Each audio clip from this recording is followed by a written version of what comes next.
Hello everyone, आप सभी आंगनवाड़ी सेविकाओं का, आंगनवाड़ी सहायिकाओं का, सभी कर्मचारियों का इस नए और इन्फॉर्मेटिव वीडियो पर मैं फिर से स्वागत करता हूं। जी हां, आप सभी को मालूम है कि चाहे छोटे बच्चे हो, बड़े बच्चे हो, गर्भवती महिला हो, धात्री महिला हो या फिर किसी भी उम्र के व्यक्ति हो या लड़का हो या लड़की हो, हर एक के पास उनका अपना आधार नंबर, आधार कार्ड होना जरूरी है, जहां पर उनकी सारी बायोमेट्रिक डेटा, एड्रेस और काफी सारे डिटेल जमा होते हैं। क्योंकि आधार कार्ड का इस्तेमाल करके डीबीटी योजनाओं में सबसे प्रमुखता से जो है लाभ लाभार्थियों को दिए जाता है। आंगनबाड़ी केंद्र पर लाभार्थियों को लाभ देने में सबसे महत्वपूर्ण आपको मालूम है कि आधार कार्ड ही है, जहां पर ई-केवाईसी होने के बाद ही या आधार नंबर को चेक करने के बाद ही लाभार्थी एलिजिबल है नहीं है वो शो हो रहा है। अब इसी तरह बच्चों का 100% आधार कार्ड बन पाए, इसके लिए बिहार सरकार ने पहल शुरू की है। बिहार के काफी सारे परियोजनाओं के सीडीपीओ कार्यालय में जो आधार सेंटर खुलेंगे और इसके लिए जो है बहुत जल्द वहां पर आधार कार्ड बनाने का काम शुरू होगा, ताकि कम उम्र में ही बच्चों का भी आधार कार्ड बन जाए, ताकि उनके डेटा से ही सारा डेटा आगे तक फॉरवर्ड होते रहे। इसके संबंध में डिटेल खबर है पटना से, चलिए आगे हम आपको दिखा दें।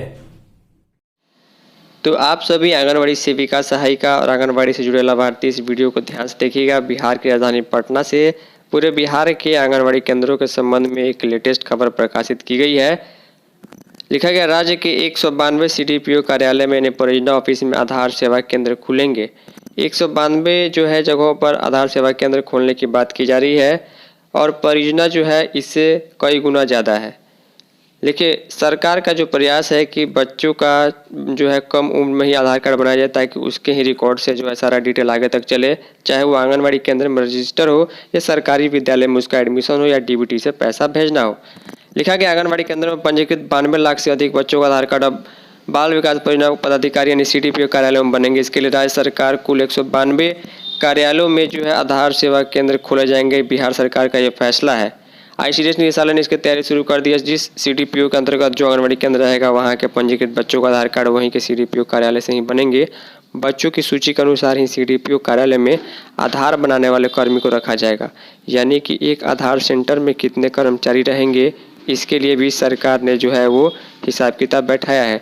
वर्ष 2019 के बाद आंगनबाड़ी केंद्रों के बच्चों का आधार कार्ड बनाने का काम शुरू हुआ था। 2020 के बाद धीरे धीरे तमाम आंगनबाड़ी केंद्रों में बच्चों का आधार कार्ड बनाने का काम बंद हो गया। यानी कि अभी जो है आंगनबाड़ी केंद्रों में आधार कार्ड नहीं बन रहा है, वो काम जो है फिलहाल बंद है।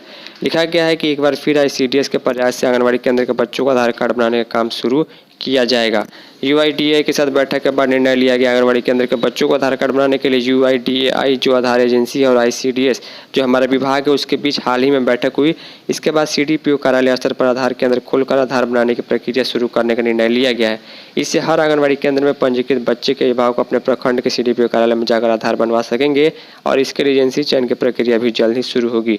इससे बड़े संख्या में जो आधार कार्ड बन पाएगा, क्योंकि आंगनबाड़ी के लिए स्पेशली अगर आधार कार्ड बनाने की प्रक्रिया होगी तो अन्य लोगों की भीड़ ज़्यादा वहाँ पर नहीं होगी। इससे बच्चे वहाँ पर ज़्यादा उनको वेट नहीं करना पड़ेगा और आसानी से उनका आधार कार्ड कम समय में ही जो है उसकी प्रक्रिया शुरू हो जाएगी। 93 लाख बच्चे जो है पूरे बिहार में आंगनबाड़ी केंद्र से जुड़े हुए हैं। तो ये आईसीडीएस और यूआईडीआई के बीच बैठक हुई, उसमें ये निर्णय ले लिया गया है। अमित कुमार पांडे जो आईसीडीएस के निदेशक है कहते हैं कि आधार कार्ड बनाने का काम फिर से शुरू होगा। सभी सीडीपीओ कार्यालय में बच्चे का आधार कार्ड अभिभावक आसानी से बनवा सकेंगे। तो ये सरकार का फैसला था कि सारा रिकॉर्ड जो है पहले से ही सही रहे। उम्मीद करूंगा कि आपको खबर समझ में आई होगी। इस वीडियो में इतना ही। धन्यवाद।